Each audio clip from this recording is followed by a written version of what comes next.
ค่ะแตงโมกับสวัสดี FC เนาะค่ะมื้อนี้เป็นวันที่30มีนาคม2568ค่ะมื้อนี้แม่ครู่ก็มีความฝันเนาะค่ะความฝันครั้งที่1และครั้งที่2ค่ะ FC เฮารอติดตามนะคะฝันต่องวดค่ะแต่ว่าแม่ครู่ยังบ่ได้บอกให้ FC ฟังเนาะค่ะก็บอกตั้งแต่ความฝันครั้งที่2ค่ะ FC รอติดตามเนาะค่ะช่วงนี้ฟังแม่ครู่เฮาล่ำชมล่ำเนาะค่ะกับนางล่ำค่ะไปติดตามพร้อมๆกันค่ะ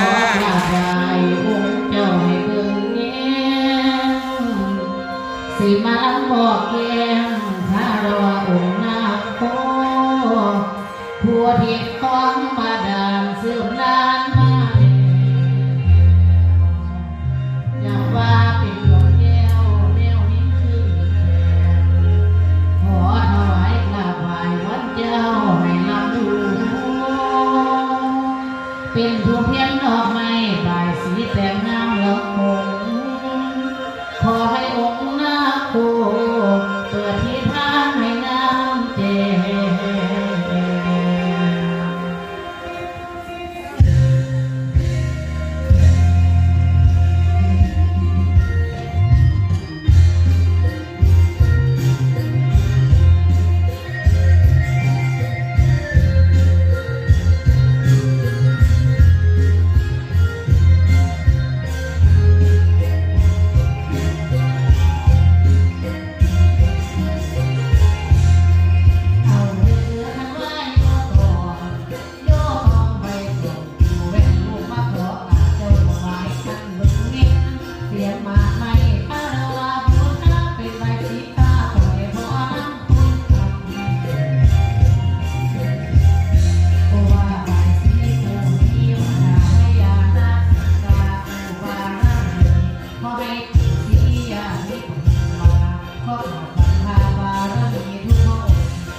สรวงหรือว่า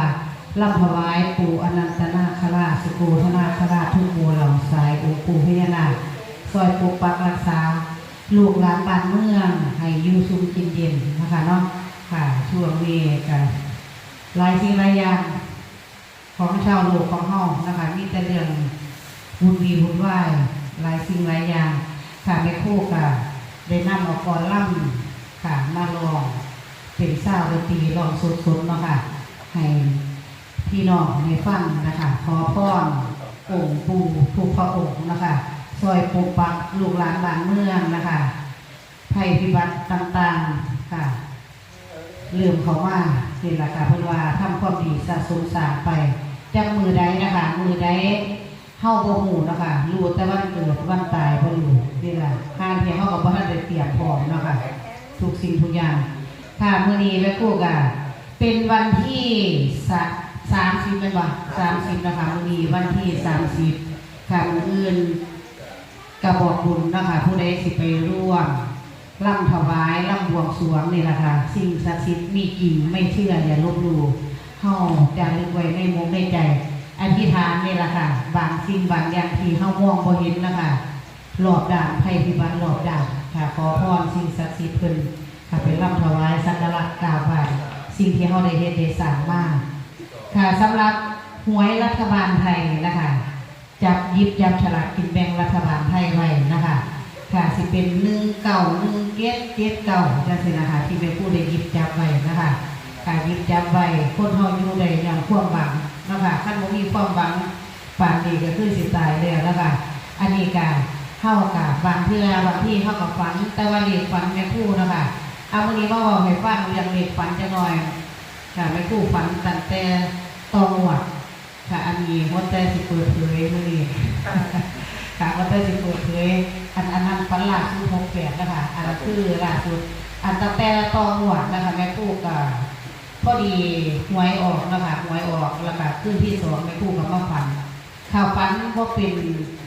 เรื่องเป็นเล่าแต่ว่าฝันก็จะคนมาเอื้อนใส่หูนี่แหละค่ะว่าเลขออกเลยว่าจังว่า262นะคะ262แม่ครูไปยิบจับตั้งแต่แรกๆเลยค่ะแต่ว่าเดี๋ยวนี้ค่ะเต้าหมวกค่ะอันนี้ก็ให้พี่พิจารณาเพราะว่าแม่ครูมีฝัน2ช่วงนะคะกับช่วงที่แม่ครูว่าคนตายนั่นแหละค่ะมาบอกว่าขออยากได้ส่วนบุญแม่ครูว่าบอกเองแม่สิเฮ็ดบุญส่งหา68นะคะ68มี68กับ262นะคะที่แม่ครูฝันจะมีแค่นี้ค่ะสำหรับแต่ว่ามืออื่นนะคะแนวทางค่ะแนวทางคำนวณของเสียส่วนของแม่ครูนะคะจังรอฟังนะคะเรื่องอื่นๆค่ะมื้อนี้กับฝนตกนะคะแถวอุดรธานีฝนตกทางขอนแก่นกับตกแห้งแม่นบ่ฝนตกแห้งว่าซั่นทางขอนแก่นนะคะเพิ่นกำลังเดินทางมาค่ะ FC สายบุญค่ะเพิ่นอยากมากราบคารวะครูนะคะมาขอพรสิ่งศักดิ์สิทธิ์นี่ล่ะค่ะแต่ว่าเป็นกำลังใจนะคะเป็นขวัญกำลังใจให้ลูกให้หลานผู้ตาก็ได้ภัยพิบัติต่างๆค่ะให้สูญหายไปด้วยครูเด้อค่ะโชคมันให้ลูกหลานได้เพราะว่าคนเฮาอยู่ได้ย้อนความหวังให้กำลังแรงใจนะคะสู้ผู้สู้คนค่ะมื้อนี้ก็นำนะคะคือการสอนให้ว่าคือเป็นผู้หลอกสุดๆนะคะหลอกสุดๆปู่อนันตนาคราชนะคะรำบวงปู่อนันตนาคราชเป็นเพลงในผู้แต่งขึ้นมาที่เพิ่มทาล่ำผมใช่ไหมที่เพิ่มอีกแต่ว่าเนี่ย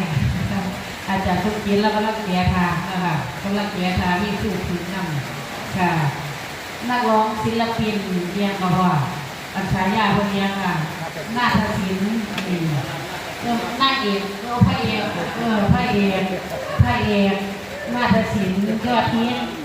สมจิตบ่อทองก็บอกว่าพวกเป็นว่านางเอกพระเอกพระเอกในดวงใจของFC สู่หูทุกคนนะคะเด้อค่ะเพิ่นก็คือเก่าเหมือนเดิมนะคะให้กำลังใจทุกๆคนอาจารย์สมจิตบ่อทองของกับแม่ครูของวันที่รุ่งเรื่องนะคะค่ะมีงานไหนอยากให้แม่ครูกับอาจารย์สมจิตบ่อทองไปทับกองค่ะติดต่อได้ต่อจริงใจคนละต่อกับจริงใจยิ้มเลย ค่ะมันมีอากาศดีนะคะแดดร่มตกฝนตกนะคะ